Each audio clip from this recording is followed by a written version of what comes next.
You're listening to Journals of the Whilling, a proud part of the Star Wars Commonwealth Podcast Network. Check out the network on the web at starwarscommonwealth.com, on Apple Podcasts, Facebook, and Twitter, and take your first step into a larger world.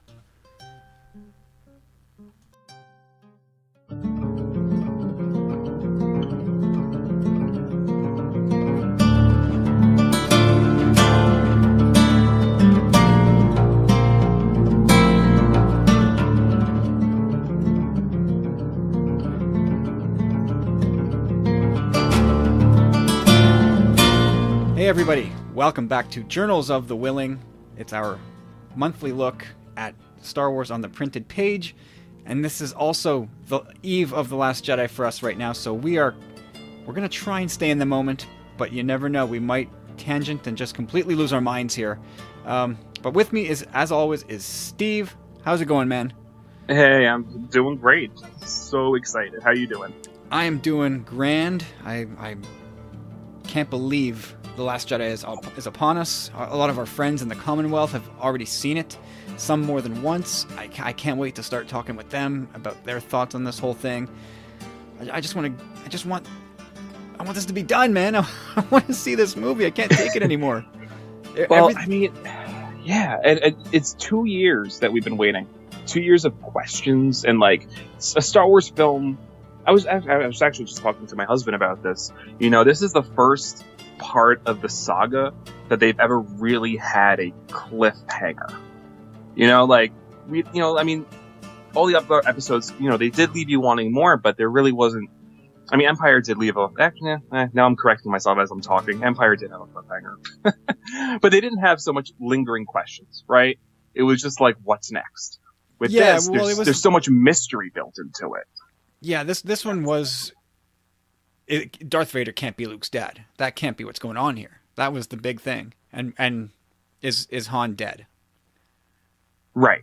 You know, this is more like central questions, historical based questions, right? Who's who, and so much. Who's Snoke? Who's Rey? And you know, the fan base has been debating this for 2 years, and it's just we're finally, hopefully, not going to get some answers. I'm hoping. I think for every answer we get, we're going to get at least one or two questions in its place. This thing is going to be like a Hydra. Yeah. I mean, I'm cool with that. As long as they answer the ones that we've been asking for 2 years. Yeah, you can replace them with others. We need things to talk about because, 5 months from now, we're going to get Han Solo. But then we have a long wait, a year and a half, until episode 9. That's going to be tough. That's going to be something we're not quite accustomed to anymore. We're so coddled, we're so spoiled in this era of Star Wars that, a year and a half, that's going to be rough, man. I don't know how we're going to manage, but through perseverance and grit, we will. We shall overcome. Well, lucky for people like us, we read the books and the comics, so that hopefully, holds us over. It's going to have to. I don't know how much else we're going to get in the meantime. It seems like animation's going to hit a hiatus in the springtime. And we're going to have to rely on comics and novels really to carry the mail for us. I mean, in the scope, right? It beats like the wait between episodes 3 and 7, and the wait between, episodes 6 and 1. Oh, absolutely. Yeah, let's hope we're done with those types of decade-long waits. I'm totally over that. The key is in those types of waits not to tell us that there's more coming and then make us wait 16 to 20 years. Ugh, I don't want to think about that. If you're going to do episode, whatever it is, just say, we're done. And then 20 years later, say, we're back. Don't say, we're going to wait 20 years before we give you something else. That's nonsense. So what are your plans for tomorrow? You and Dan are going to hit the theater first showing tomorrow night? Yes. So me, Dan, and his brother have 7:30 tickets. So we'll go through work. I won't be able to pay attention to a single thing, but I'll be at work. And then right after that, we'll probably run home real quick, take care of the dog, drive over to the theater because we picked a really nice one, the really nice AMC, but that's over the Hudson, so it's like 20 minutes drive. Now, will this AMC be issuing out those posters? I think the artist's name is Dan Mumford. I hope so. Boy, I think they gave out posters for The Force Awakens. I think they did. yeah, I see, can't see if you can remember. steal one for me. Yeah. I have his posters, his For The Force Awakens posters framed up on my wall at home, downstairs in my basement, in my Star Wars room. They're just so nice, man. Oh, yeah. I'm sure I'll be able to snag one. It'll be a belated holiday present. Belated Woohoo! Christmas present. Okay. What about you? Yeah. Well, geez, I got some of the boys together, Corey and James and Carlos, uh, and one of our powerful friends, Eric. We are going to hit a local theater. They're gonna go for dinner first. I'm going to join them as soon as I can, and yeah, hopefully, get a little sit down in, relax a little bit before we get take in this groundbreaking Star Wars movie. The reviews are awesome, man. Yes. Yeah, I'm trying not to look at too much. I'm really doing a good job. I think. I haven't been spoiled yet. I'm really avoiding social media. Looking at the really vague reviews. I keep up with Collider, and they're really good at not spoiling their stuff. Yeah, they were actually calling out other reviewers, at least one from Variety, who was being a Yes. spoilery jerk. Yeah. So, I pretty much stick with those guys for the reviews. That's been good. But yeah, really, this is it. This is less than 24 hours now. So I think I can stay away from reviews and social media for less than a day. Yeah, you got to hang in there for one more day. By the time this podcast drops, if you're safe about it, you'll be in the theater safely ensconced in your seat. What time is your screening? Ours is 9:30. We went for the second showing, just so that we can all get together first and have some dinner and chat and stuff like that.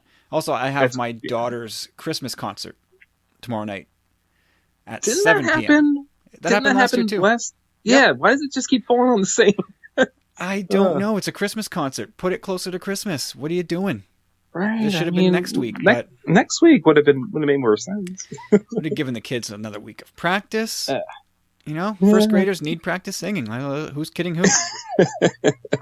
But it's good to know, though, that yours is a little after mine, so I know not to message you guys right away. So I know that to wait at least an extra 2.5, 3 hours to actually scream into my phone. Just babbling like a fool. Like we're all going to kind of be just drooling and babbling over what we've just seen. I'm pretty sure about that. That's the vibe I'm getting from the reviews. I heard it, I heard it's divisive, and that makes me excited, because that means they're trying new things. Yeah, everything I've seen said this is not an Empire retread. This definitely branches off into different directions, and there are as a viewer, as a fan, we are definitely going to be challenged. And that is exciting and terrifying at the same time. But that's what I want to hear, though. This is what we need. This is what Star Wars needs. We have to get out of the comfort zone a little bit. It just can't be the same people doing the same things. Absolutely. All right, so let's talk about why we're here today. We are breaking down a gem, an absolute gem of Star Wars lore. This is Son of Dathomir. Now, this came out in 4 separate issues from May to August of 2014. A 4-part series written by Jeremy Barlow with art by Juan Frigeri. And this thing was based on actual screenplays for Clone Wars season 6 or 7 or whatever it was. Before they 6, I think. Yeah. Yeah, well, whatever it was, right before they had the rug rudely pulled out from under them. So yeah, this is legit stuff, and it's the last bit of material to sneak through Lucasfilm's blowout of Legends material. And I got to imagine that Lucas's involvement with those Clone Wars scripts kind of induced Lucasfilm to say, let's just keep this. This is pretty cool. And also, it's the makers. Let's not besmirch the man by blowing out something he specifically had a hand in. So, did you read this back in 2014?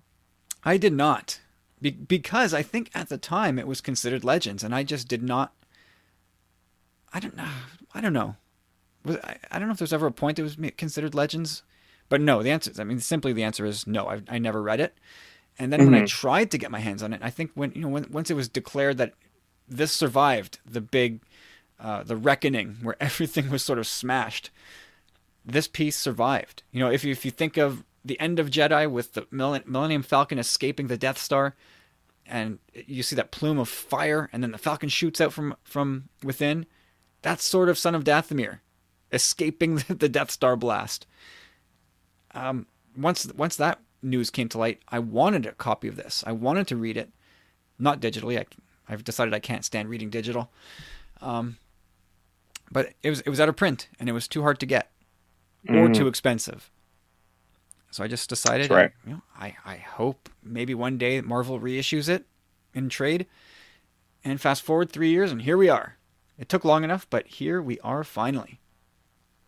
Yeah, I mean, I hadn't read it either. Yeah, because I think I was kind of in the same boat as you. I was just getting into the Star Wars comics in general, and I wasn't sure if it was canon or not. And then, like you said, it was out of print, so I wanted to read it. Yeah, but never got to it. I think I came into the same issues you did.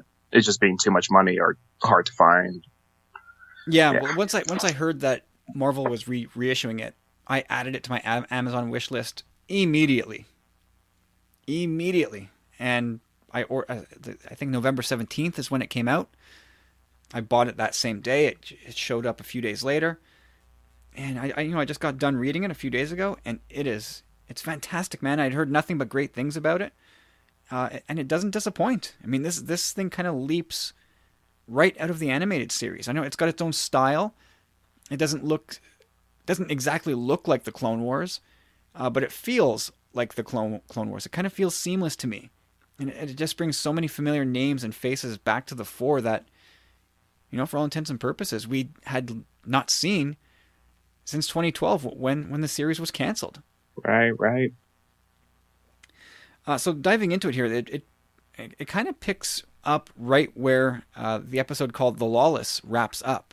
This is, I think, the end of season 5, I believe, if I'm not mistaken. The arc where Maul and Savage Opress tangle with Darth Sidious, and where Savage gets killed, and Sidious ends up force lightning torturing Maul, and then telling him he's not going to kill him. He's got another purpose for him.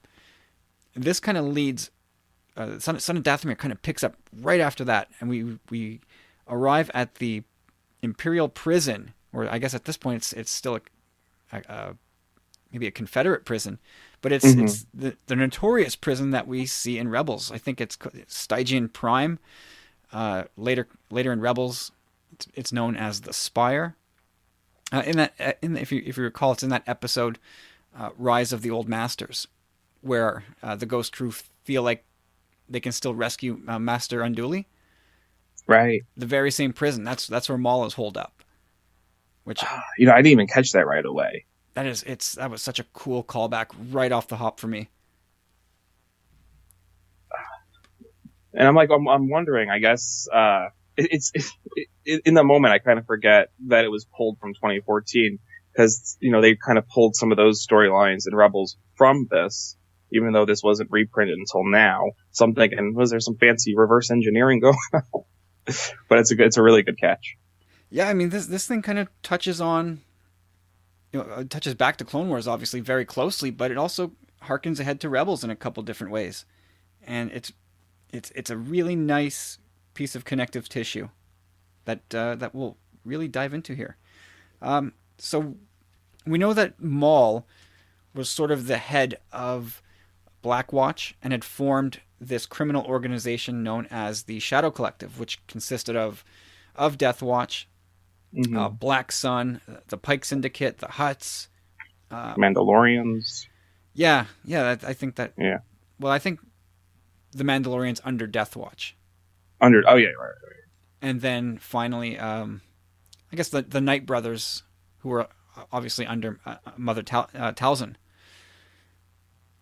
So Maul's leading this mob for all intents and purposes, and he's trying to use them to destroy destroy everything. I mean, that's basically a story. He wants revenge on Sidious.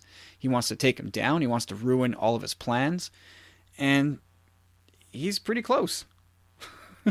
He kind of gets pretty close, but no cigar by the end of it. But what were some of the takeaways for you in this book, or highlights, takeaways? I loved seeing Maul with the Darksaber. I think was a big part for me. The Mandalorians handing that over. Just one of the ties to Rebels, visually speaking. Seeing him as a leader, which I think is very interesting, kind of leading an army. Really trying to, take revenge on Sidious. The one big thing I really took away from this, I am not a big Grievous fan. And I think, I was telling you a little bit before the show, I was alluding to it, that the artwork alone, I think for Grievous, made me more invested and interested in the character. There's one, particular shot, I think it's somewhere in like issue 3 or 4, and Grievous is battling the Mandalorians, and he kills a few of them, and it's just a shot of him covered in blood. And me with my horror, I loved it. I thought it looked really cool and menacing. He didn't strike me as menacing in Revenge of the Sith, No, but no, here he falls flat for me. I never liked Grievous. yeah, but here he just seems more brutal, and I enjoyed that. Yeah, they were able to kind of take a departure from his portrayal in what is essentially a kid's cartoon, and sort of roughen him up on the edges a bit. So yeah, it was a little bit more edgy and gory. I mean, not to the point where it was full of blood and guts, but yeah, there was a bit of a rough edge to this. Yeah. So I enjoyed that. I think the stuff with Mother, totally blanking. Mother Talzin. Talzin. I love the stuff with her. And just the sisters in general. I love Dathomir and kind of the lore there. So kind of seeing her trying to come back to power, taking over. Just kind of flipping through. I'm proud. Totally blanking. But well, yeah, I kind of blanked on what happened with her, because in this we see Maul trying to. He's able to communicate with her. Her spirit is still kicking around, but she's right. She's no kind longer of calling the shots from beyond. Yeah, but she's no longer in physical form, right? So Maul is trying to lure Dooku around so he can use his life force, his energy, maybe his force strength.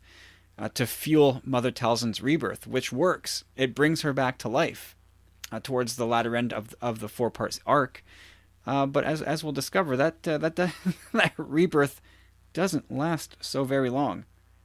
I mean, I just thought it was interesting that there's Star Wars lore that touches on possession. I thought that was really kind of different and kind of cool. I don't remember. I mean, I didn't see all of the Clone Wars, so I don't know if she had done that stuff before. But has possession or any kind of weird? I assume it's still part of the Force. Yeah, I imagine it's still part of the Force. Like it's a really dark Force power. But as like a Force ghost kind of possessing another individual is pretty awesome. I don't know, but again, like I'm biased, as in I love anything that kind of delves into horror kind of themes. Yeah, I think we had seen some sort of possessions type stuff in the Mortis arc, so I don't think it's unheard of, but I think this, the Dathomir witches and specifically Mother Talzin, she kind of takes it to the next level, where she actually inhabits Dooku's body in this, and then finally extracts herself and retakes that form that we know of her, that ghastly looking beast in that red gown, which is an original design from the Phantom Menace for the Sith Lord of that movie. Oh yeah, which is pretty interesting. I like that they recycled that design. Oh, absolutely. Yeah, I think it's stunning. Yeah, no, Um, yeah. I liked seeing, because I'd forgotten so much, and it was so great to see, the faces like Black Sun and the Pikes. It was good to see them back in the fold, and just to reorient us where we were. Like I'd forgotten that Mother Talzin was gone. I'd forgotten who was aligned under Darth Maul. It was just nice to get plunged back into that world, and it's underratedly nice to see things like the Trade Federation landing ships. I missed all those things, man. Like I missed seeing Count Dooku and his bodyguard droids. Like all this stuff that we took for hmm granted years ago that has almost completely vanished unless you watch the movies. All comes Right. exploding back in this. I mean, this book is full of action. I don't know that it's super dense as far as narrative details go for the overall universe. We're really still dealing with a pretty self-contained story of Darth Maul with Darth versus Darth Sidious and Dooku, and how these guys are playing almost against each other. Right? These hmm none of these three guys trust each other, and there comes a point later in the book where Mother Talzin straight up tells Dooku that, yeah, Sidious is going to replace you. Watch out now. Yeah. I Which mean, is a what I heavy love case of is, foreshadowing, right? yeah. I mean, I love just thematically though, the the paralleling story is just, the central theme here being like revenge. Mother Talzin wanting revenge for taking Maul, for Sidious taking Maul, Maul wanting revenge for that backstabbing and replacing him. Um, it just kind of shows like the weakness and the downside of the dark side, right? I mean, if everyone's driven by hate and revenge, right, it kind of leads to everyone's demise, actually. And in the end, yeah, for sure. But it also, again, reinforced the weakness of the Jedi and how impotent they'd become as an order. I mean, here they are thinking, and this is Mace Windu talking.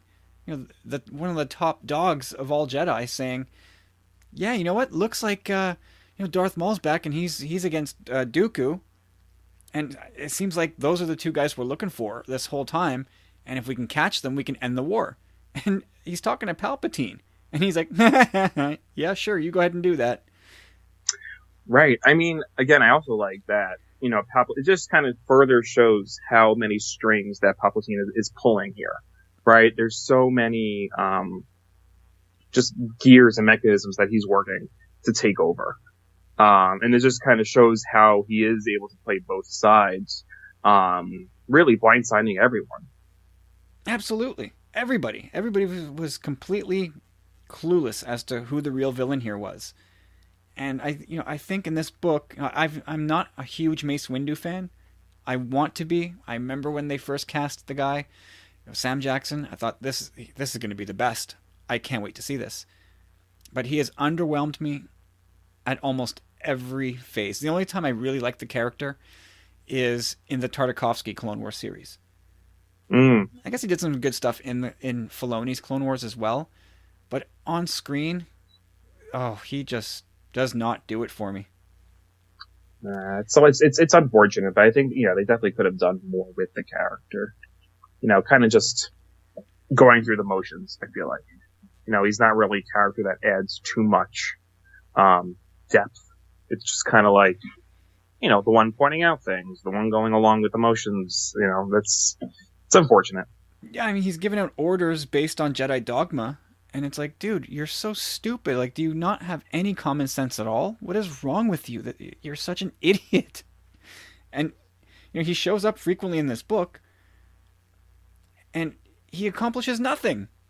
He gets fooled by Palpatine again, and then when he enters a small little skirmish,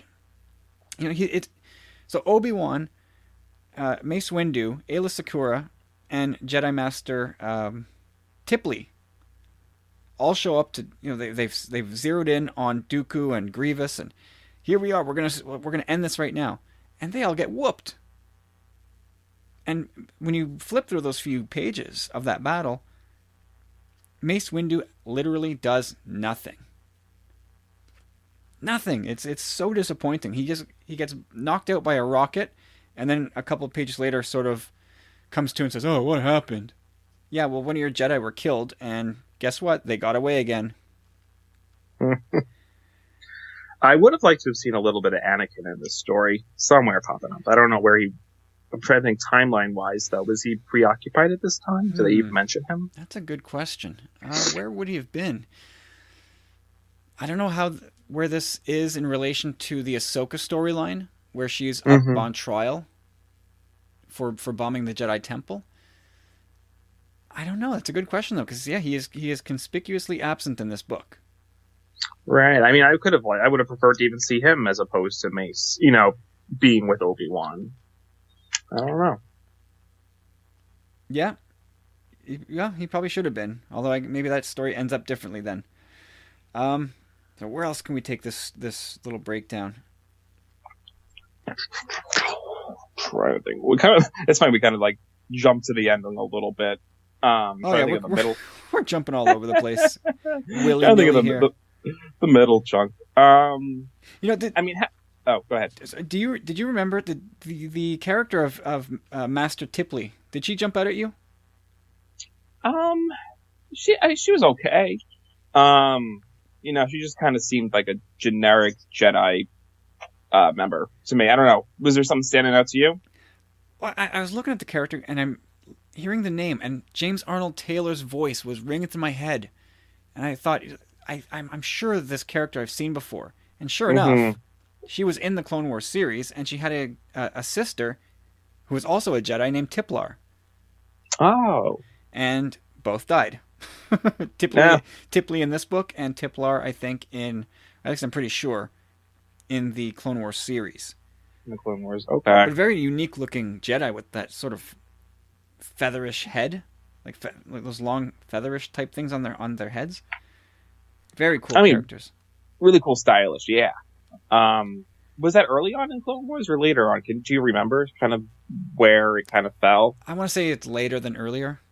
Okay, because I saw most of the early stuff. I didn't get a chance to see much of the stuff towards the end. So that's maybe where my memory is blanking.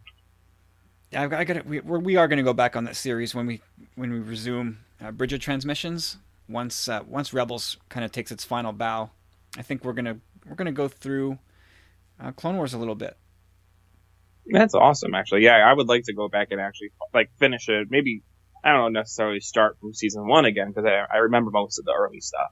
But maybe go kind of where it really picks up towards the end. I might do some rewatching on my part. Yeah, that's never a bad idea. Before Netflix loses the deal on that. I thought it was supposed to happen already. I think it's still up there. It is. Yeah, somebody swooped in and extended whatever contract needed to be extended. But once that whole Disney subscriber service goes up, that will be yanked from where. Well, it'll go over to that. It'll go over to their service. Exactly. However much that's going to cost, I don't know. Early reports said it was going to be less than Netflix. I can do that. Take that for whatever that means. There's so many services. Not to go too far off, but I know CBS All Access. I've been dragging my feet on that for Star Trek. Yeah, I'm not there yet. I'm not on Amazon Prime. Prime's worth it. I think. But well, it's inevitable. Yeah. I order often enough from Amazon. They'll get me. Mm-hmm. I mean, plus their shows, I think. So there's a shot in here where Sidious and Dooku, along with Grievous, actually no, it's Sidious and Grievous, and they're on their way to sort of rescue Dooku and ambush Maul, and it looks like they're riding in Maul's ship from Episode 1. I don't know if it's the same ship or just the same model, but I thought that was another interesting callback because they still use the old cloak function to sneak up on Maul. So it's funny to see them use Maul's old ship with the special cloaking trick and use that all against Maul. Yeah, I'm curious. What was Maul flying in Rebels? Did he have his own ship? I can't remember. He did. It's a good question, though. I can't remember. I want to say he was stealing TIE fighters, but I don't think that's the case. Mm-hmm. I think for I a don't while he know. was flying a Mandalorian ship. Okay. Yeah, I think that's what it was. He was flying around in a Mandalorian ship, if I'm not mistaken. So that could quite possibly be Maul's ship. I'm thinking maybe somewhere along the way he lost it, or abandoned it, you know, and they just kind of picked it up and, you know, it was just kind of absorbed into their fleet. Yeah, well, I guess once Maul was presumed dead at the end of Phantom Menace, they found his ship somewhere on Coruscant, and Palpatine's going, "Oh yeah, just take it to the impound over there," and then a little sleight of hand, and oops, it's in his garage, Mm. along with his yachts and his other cruisers and however many ships Palpatine has. So there was this must have been up your alley, where they're draining or trying to take possession of Dooku so they could bring Mother Talzin back. Mm-hmm.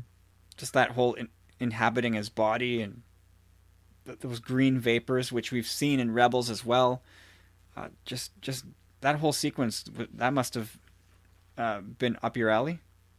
Oh, absolutely. The colors too. I love just the contrast of the green to the red.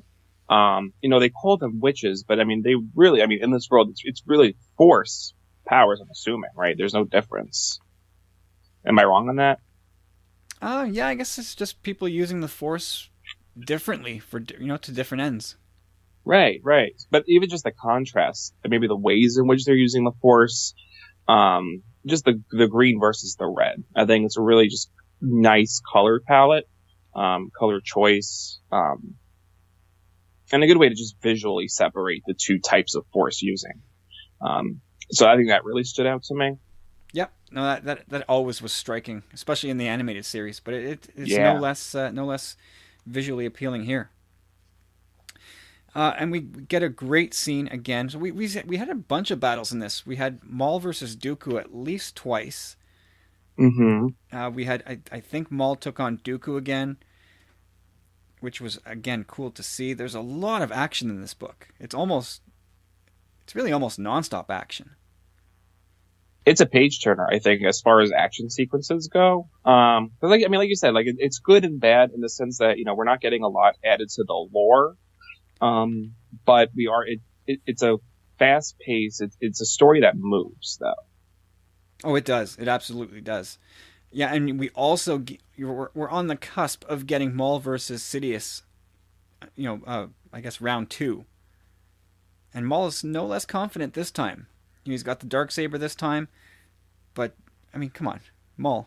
When is this guy gonna learn? I guess that's the thing, right? Maul does not ever learn. Right? No, and because it's revenge that drives him, and I think he's not thinking clearly. Kind of even when the totally the Shadow Collective, even when they're kind of questioning his plan. He's still moving forward regardless. He doesn't really kind of stop to think of the logistics. He's just kind of, blinded by his own vision. Absolutely. And we get a part where Dooku is completely possessed by Mother Talzin, and she kind of sicks him on Palpatine. So we get a tiny little dose. I mean a tiny dose of Dooku versus Sidious, which again, boy, that could have been a lot cooler had they given that more time. Now I gotta imagine that in the animated series, had this played out, this would have gotten more play. Yeah. I would imagine that there would be more handing off to episode 3. There's a little bit of misdirection, because the way I'm thinking is now it's been a hot minute since I've seen episode 3, actually. But it opens with Dooku captured. Dooku is on his command ship. Okay. And Palpatine is the one that, is the one that's captured. Oh, okay. I was, all right, I totally blanked. I was like, because now we have Dooku and Grievous kind of in the hands of Maul, and then the the Jedi are involved. I'm like, is there going to be some weird handing off? Because I hadn't seen this yet. So I was like, where is this going? Are we leading into episode 3? I'm like, then I completely forgot this is kind of in between 2 and 3 anyway. But, yeah, I don't know. But I did like where it ended up, though. Yeah, yeah, and we're almost towards the end, but Sidious frees Dooku from, I guess, the grip of Mother Talzin. But at that point, she's powerful enough to manifest herself physically. And it's quite the moment. It's quite a dramatic reveal.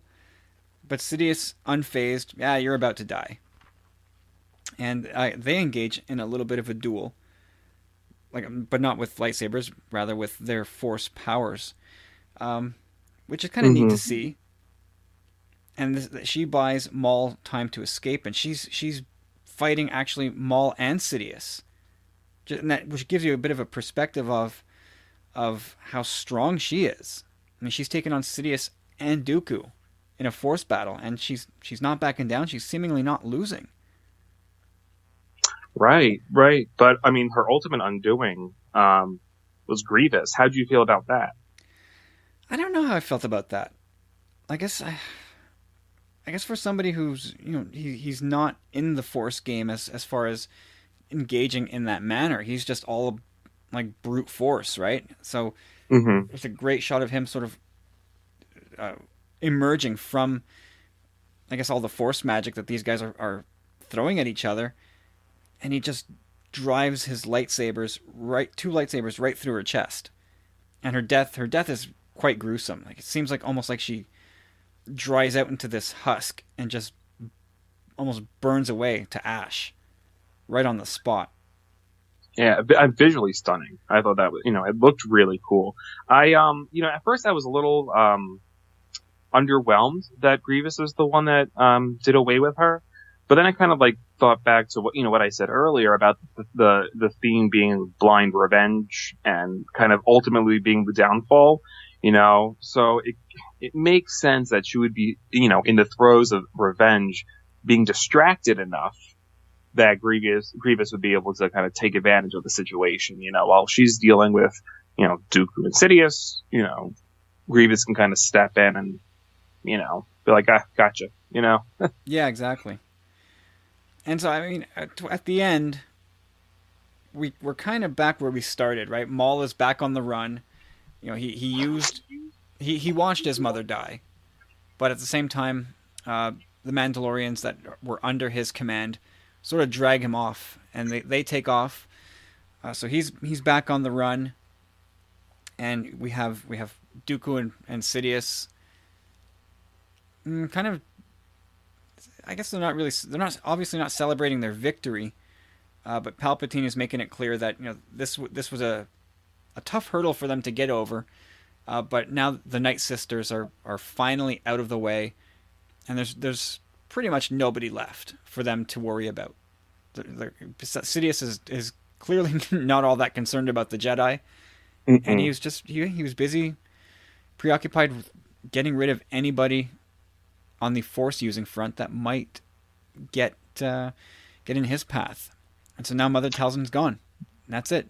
Grievous has served another purpose in murdering her, and it's another hurdle cleared for Sidious and the Sith. Now, for like moving forward, with this story and this time frame, do you think them pulling this into canon opens the door for more unexplored kind of storylines that were supposed to be made? I think so. Absolutely, yeah. I mean, just immediately here, I think this book is begging for a sequel. I can totally imagine at some point, maybe in the not too distant future, we get Son of Dathomir 2.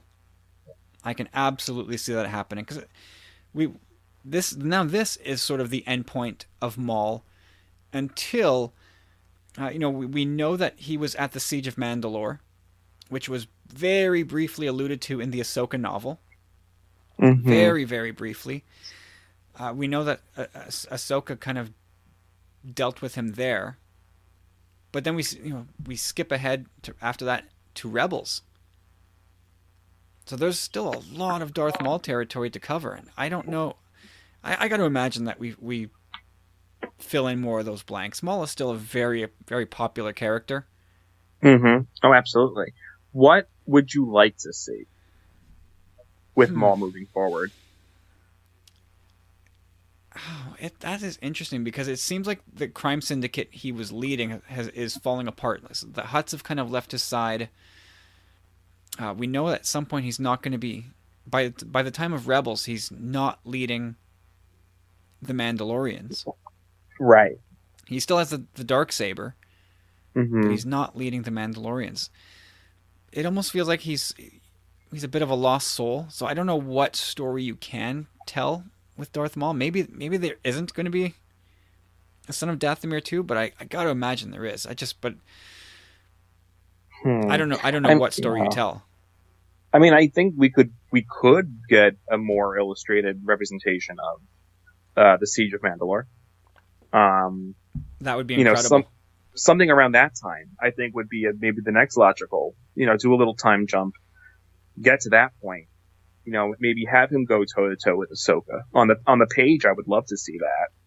Except I think their confrontation in the Ahsoka novel was sort of anticlimactic, right? If I recall correctly, she lured him into a sort of trap where they caught Maul and ray shields, right? I think so. Right. And so I think that was a pretty short-lived thing. But I would dearly love to see Ahsoka versus Maul. I would love to see that. The Siege of Mandalore, I think, because it was also a fairly fleshed out story. So put that in a book, put that in a comic. Maybe make that the basis of Son of Dathomir 2. Even though he's always going to be a native of Dathomir, so the title still holds water, even though Mother Talzin is dead. Right. I mean, it still could be. Yeah. I mean, it's still what makes him who he is, and that's still kind of like the figurative ghost of his, right? So if I don't follow him around, so we can kind of play into. All right. So now I would like to explore more of how he feels now that Mother Talzin is dead. Kind of seeing him grieve, and kind of finding, I guess Maul going through an identity crisis, right? Could be interesting. Could maybe be what fuels his motivations moving forward, within the Siege of Mandalore, him trying to lead.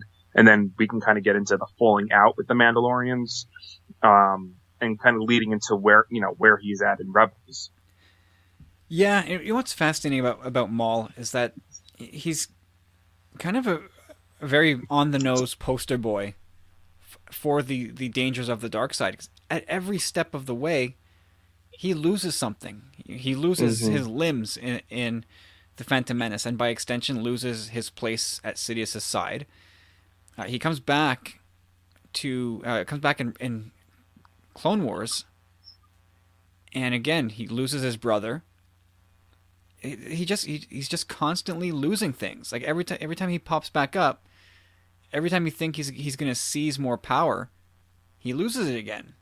And it's just because this guy just can't get his head around the idea that if you stop being so hateful all the time and stops being so angry all the time, maybe you'll accomplish your goals. But no, he's just always so pissed off, so hell-bent on revenge that the tighter he squeezes, the harder he tries, the more things get away from him. Yeah. I think that's really powerful, and I would like to see that even explored more. Yeah, why not? I mean, like we just talked about a few minutes ago, we're going to have a lot of time between Han Solo and Episode 9, and I think filling up the story with a bit more Darth Maul, who I've said in the past I'm kind of done with. Mm-hmm. But I think what I meant by saying I'm done with Darth Maul is that his story, like where his story ended in the timeline in Twin Suns, that's it. That was a good place to end that character. But there's still all kinds of stuff in between, I think, that you can still explore. Oh, absolutely. But yeah, I think I agree. I think the Twin Suns, the final confrontation with Obi-Wan, I think that is a solid bookend. This is where it ends. This is where it stops. I think that's solid, and that definitely shouldn't be messed with. In a way, Maul is almost a little bit like Old Man Logan, in that, not that Logan is a Sith or an anti-hero at all, but just in the way that we got Old Man Logan and then a sequel to that and then another one. You could very much do this with Maul. You can give it the Yeah. same kind of treatment, Son of Dathomir and the Son of Dathomir 2, and then just keep going with that until until you wake up in the morning and bump your head against the storyline in Rebels. Like that I think that's an interesting, I guess, arc to look at for Maul. Mm-hmm. And then I also have to remember like how much else they're going to tell outside of Maul. My feeling with the Last Jedi, what I keep hearing is that it opens up so much. I feel like it's going to finally, now that they reveal X, Y, and Z, I think it's going to allow them to open up storytelling in the new era. So I'm wondering how much they're going to fill the story space, the publications. So I'm wondering, I don't know, do we have to, I'm wondering if we're going to have to wait long for Maul or not. It is a good question. I mean, it's really impossible to predict, right? We got the 5-part miniseries of Maul this year. Right. Now Son of Dathomir has been reissued. We had that exciting run-in in Twin Suns. So 2017 has given us quite a bit of Darth Maul when you think about it.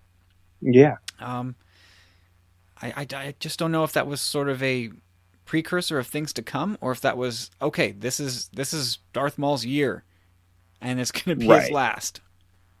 Right. Are they kind of like giving, they're kind of tipping the hat to Maul fans, and now we're going to kind of move ahead a little bit. Yeah, I mean, we could just as easily be done with him as, just getting started. It's really tough to say. But if they can tell more interesting stories, I'd be willing to read them. But from what I heard, the freshest story of the lot being Darth Maul's 1 through 5, sort of a meh. You read those? Yeah. In general, I mean, I couldn't do it forward. In general, I liked it.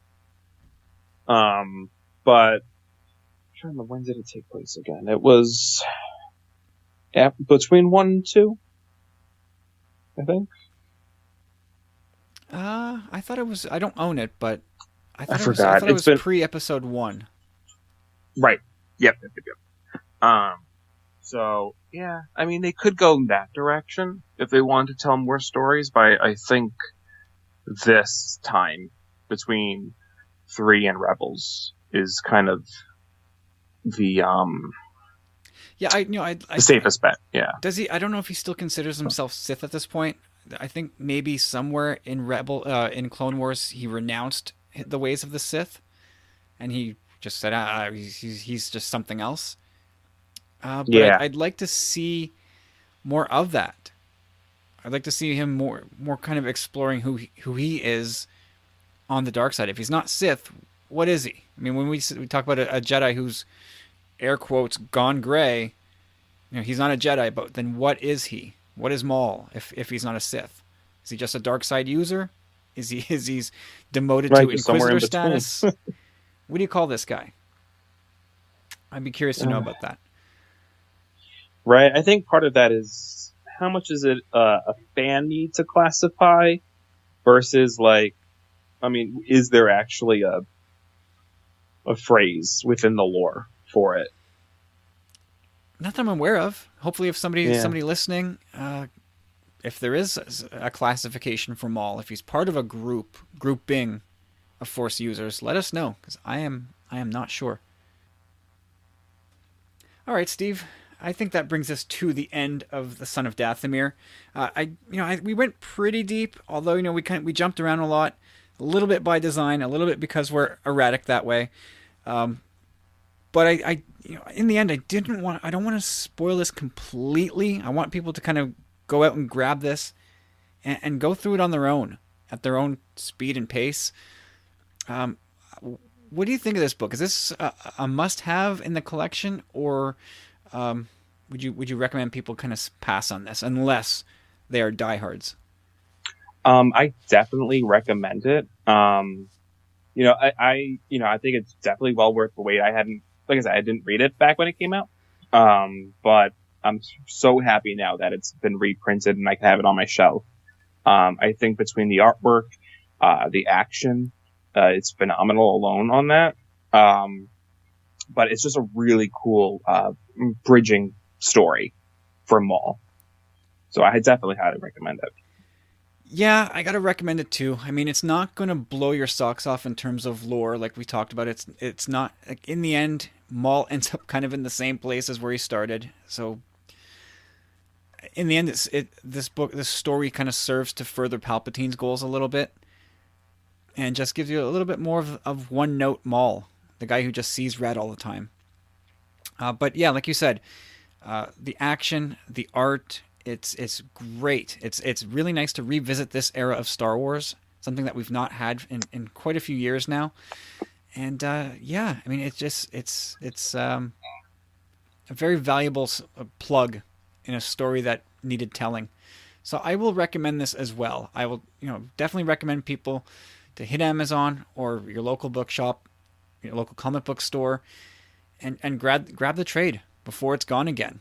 And I think, you know what, also, if the sales of this do well, I think that will probably push Marvel to greenlight Son of Dathomir 2. So go out and get your copy and really enjoy it, because there's a lot there to enjoy. And with that, Steve, before we say goodbye, before we break out of here and go see The Last Jedi, it is the holiday season, right? And I we were talking and thinking we should probably just throw something out there for the powerful friends, a little impromptu giveaway. And in the giving mood. Yeah, I mean, you've got a copy of a certain book over there that I think maybe we can forward on to one of the powerful friends here. Absolutely, yeah. We've got a copy of Rebel Rising, the Jin story that was released after Rogue One, I believe. Yeah, the book came out. Yeah. So a little bit about her story before the movie. Yeah, and I've heard pretty good things about it. So it's about time we get another copy of that out there to the powerful friends to read. So let's do that now. I mean, this is a bonus contest, so everybody's in the pool here. I got my trusty Lego, or what is this? My Lego Hera Microfighter with her ghost spaceship. I love this little piece. And everybody's name tag is in the box. So an early Christmas gift going out to one of the powerful friends, courtesy of Steve. So Steve, thank you, man. Thank you for finishing this. Absolutely. Imagine I pull your name out here. Are you going to mail it to yourself, or just kind of leave it on the shelf? Just to go through the motions. Yeah, I'll mail it to myself. I'll go to the UPS store and get it shipped to me. All right, here we go. The moment of truth. Let us reach into that box. And the winner is... book is going to be taking a trip over to Ireland. It's Dave Donovan. Nice. There you go, Dave. Congratulations, my friend. A little copy of Rebel Rising for you. On the way. There we go. I like doing that, man. I like doing giveaways for the powerful friends. Oh, yeah. Yeah, I think it's awesome. I have Rebel Rising, and then I have one more book, I think, for my latest batch of copies. I forgot which one it was. But we'll do that one shortly. Yeah, well, I guess, yeah. We'll throw another book out there at some point down the line when we're feeling extra generous. But that's it. We are done for Journals of the Whilling for this month. Steve, where can people find you on Twitter? I am on Twitter at GioAngo Fett. GIOANGO Fett. And we hope to have you back very, very shortly for our Sith Disturbers Sithmas special. That's going to be a blast. And we're going to do our best to get everybody on. Yes, looking forward to that. Yeah, getting our thoughts on The Last Jedi out there. Oh man, so much stuff to talk about, so little time to do it. I don't know how we're going to manage, but like I said, we will persevere. We'll be imbued by the energy of excitement. Yeah, I think we're going to be all on adrenaline here for the next little while. I mean, it's not every day we get a game-changing Star Wars movie, right? All right, so one last thing before we go. A reminder to everybody, the powerful friends, send us your voice clips, your impressions, your immediate knee-jerk evaluations of The Last Jedi. Send us those clips by email, and we will get those into episode 106. And also, don't forget, if you haven't left us a review on Apple Podcasts, please go ahead and do so. That's another great way to help us get this show in front of some more eyeballs. And don't forget, I mean, we've got the holidays around the corner. You might have some spare time on your hands coming, some time off from work. Go check out StarWarsCommonwealth.com. You can look up, where you can hit the website and learn more about the shows and the people on those shows. Not to mention, you can also look up Star Wars Commonwealth on Apple Podcasts and subscribe to all those shows right there on the page. And they are really terrific shows. We try our very best to bring really great Star Wars podcasts to your attention. And I think all 7 members of the Commonwealth are well worth a listen. So check that out. And also, I'll mention one last time that this podcast was released early to our Patreon supporters, who we lovingly call the Powerful Friends. And if you want to become a Powerful Friend, head over to patreon.com/tumblingsaber, where for just a couple dollars a month, you'll get several exclusive podcasts, early access podcasts, all very diverse content, very divergent topics. We get newsletters, and of course, as we just did here, giveaways. We love to do giveaways. We do at least one a month. So get in there, patreon.com/tumblingsaber, $2 to $3 a month, and you're in. And there we go. So you can follow Steve at GeoAngleFet. I'm at Tumbling Saber. Steve, man, thank you so much for coming by and helping me break down Son of Dathomir. Oh, absolutely, thank you. And enjoy yourself at The Last Jedi tomorrow, my friend. We'll speak on the other side. Yes. Looking forward to it. All right, guys, that's it for this week. Thank you so much for listening. Send us your feedback. Let us know what you thought. If you've read Son of Dathomir, jump onto the Facebook page or the Facebook group, the Tumbling Saber Facebook group, and let us know what you thought of this 4-parter. And we'll talk to you guys later. Have yourselves a great weekend. You've been listening to Journals of the Whilling from the Tumbling Saber team, a member of the Star Wars Commonwealth Podcast Network. Learn more about the network and its members at StarWarsCommonwealth.com.